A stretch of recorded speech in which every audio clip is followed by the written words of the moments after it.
Oh, hold on, hold your horses. It looks like the Clippers are cooking something up. We may have to give them some credit this time if they're able to pull this off.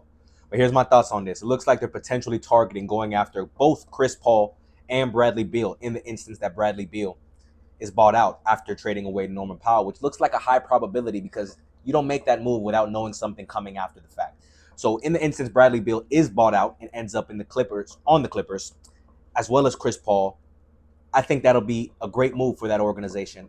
It's Ty Lue can make it work. There's a lane to make it work. What I would prioritize in the instance this deal falls through, I would prioritize making sure that I can play Chris Paul amongst Bradley Beal as much as possible to maximize what I'm getting out of Bradley Beal. Because yes, I'm gonna start Bradley Beal in that lineup. My starting five would probably be James, Beal, Kawhi, Collins, and Zubats. I know people have come in and say, yeah, what about defense? What about defense? I hear you. They can come off the bench. You put your best you put your best five out there, and you figure it out later.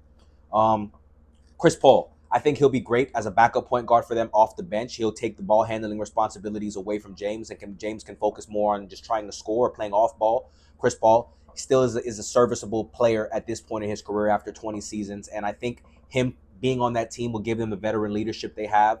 It will give them another identity. When James isn't going or his shot isn't falling, you can run some offense through Chris Paul. Chris Paul is going to be that savvy point guard that you know him to be. He's going to get guys their looks. He's going to get Zubac some post touches. He's going to get a lot of shots for Beal. Kawhi is going to get his pin downs, curls, all the shots he needs as well. Chris Paul is going to make sure that happens as well as James Harden. I think the dynamic of them including Collins on this team as well gives them a whole nother dynamic because it gives them a legitimate lob threat.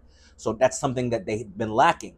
Now when James goes to the basket and he throws up that floater that gets you confused on if it's a shot or a pass, he has someone that can go out there and get it. Zubac doesn't have to pull every muscle in his back to go out there and catch lobs.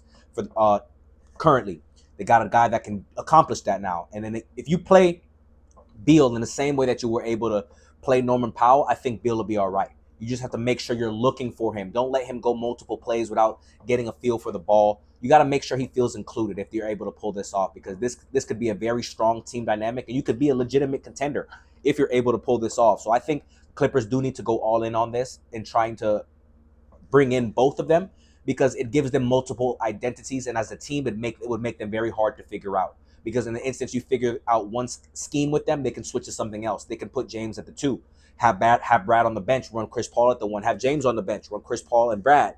There's a whole bunch of different identities they can figure out, and I think it'll give their team a new identity if they're able to pull off bringing in these two players. We'll see what happens. It is what it is.